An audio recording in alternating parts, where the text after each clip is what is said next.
runtii ayaan low arrintan waxay ku imaaday waa arrin dhaxal waaye. Dhaxal quseeya reer Xaaji Cabbaasiidi.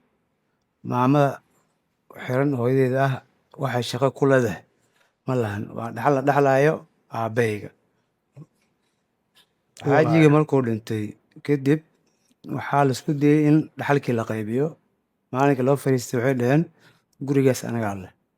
marka aabba 2020 dhintay. 20 dhintay. Waay. Gurigana waxay gadatay 2018. marka guriga hooyaa lahayd. hooyaa le in xasan cadday ka gadatay. waay. Guriga lagu qabsaday waxay tiri gurigan askale. Ninkii markhaatiga ka ahaa guriga caddayn cadna waa keeni doonaa videogiisa haynaa. Asigoo dhahayo gurigan waxaa gadatay maama Furuta, markhaatiyaan ka ahay, weliba lacagta asigaa ku wareejiyey ninkii guriga lahaa. waxaan u fahmay markuu dhintay aabba Allah u naxariistay Xaaji Cabbaasiidi. dhaxalka dadkii lahaay oo dhan ay yiri wixii hanti uu ka tagaan wada dhaxlaynaa. marka waxaa jirta hanti gaar ah hooyada. Hanti gaar marka horeba hooyada lahayd. leedahay. haya tiyaa loo yimid marka. oo caddeymana leh, akoomadeeda la baari karo, sheerarkeeda gadatay. Waxay leeyihiin guri jooga aad saad ku yeelatay. kuwa hore marka aan ku jirin hantida hooyo ee aabba ka tagay waa lagu heshiiyey inta kale.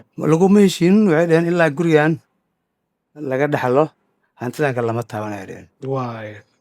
maxaa dhacay marka. Kadib odayaalaan wacnay waa fariisanay. Waxay dhaheen dhaxalka meesha yaal hana loogu taga, lacagna hana loogu daro. Marka odayaashii iyo culammadii waxay dhaheen dhaxalka ilaahay qaybiyey, qur-aankiisana ku sheegay. Xataa rasuulka sal ly salam laguma aaminino ilaahay qur-aanka ku qaybiyaba dhaxalka. Marka waxay dhaheen dhaxal laga tagay ma jirto, ha la qaybsado kadib ayaga haydin celiyaan hadday rabaan. waay. arrinkii ay ku qanci weeyeen. maalmo kadib hanjabaada waxaan ka arkay qola ayaga ka mid ah dadkii qaraabadaada ah. qaraabada ahaa walaalaha. oo eedayaasheeda u badan weliba waay. afar ayaa ku soo afar hanjabay. eedayaasheeda ahaa. waay. waxay ugu hanjabeen inay shabaab aadi doonaan. haye oo lagaa dacwin doono. waxaan ku yiri shabaab ha aadina, gurigan maamada aa ku haystaanna beri maxaan yiri ilmihiin hadday imaadaan dhinacay ka jiifanayaan oo waa guriga. walaalana waay. hal odayana waxaas ma jiray dheheen guriga hana loo gado hana loo beeciyo. waxaan ku iri hooyaan la tashanaa, bal haddii ayada ay tanaasul idin samaynaysa waa iska xoolo adduunya waay. aniga qiimo agteeda kama lahayn. marka hanti kaloo la dhaxlaya ma jirto miya. hanti kale hanti kale ma jirto miya. lacagta waxa hantida la dhaxlaya kaliya waa gurigan hooyo ay ka leedahay. badan guriga hantida taalaa ka badan waay.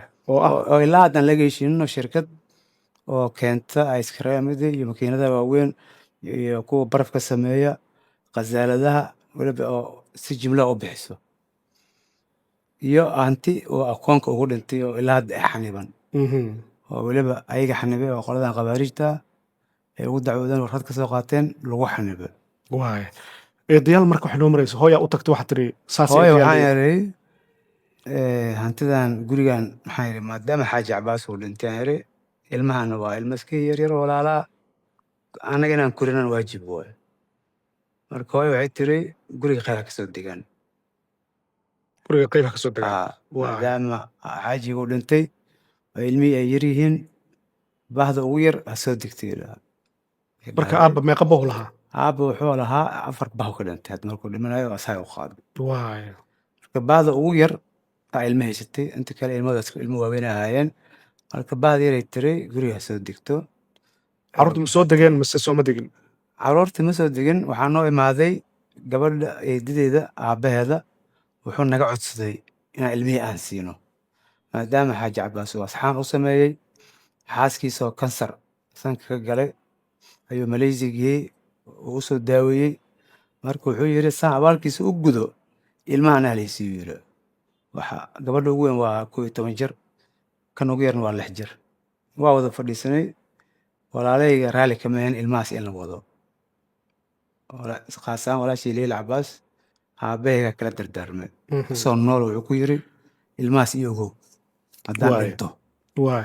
goormay bilaabanaysaa hooyo in la soo waco. goormaa hooyo la soo waco la yiri maxkamadda shabaab imow yaase ka dacweeyo la yiri waa ku soo dacweeyey.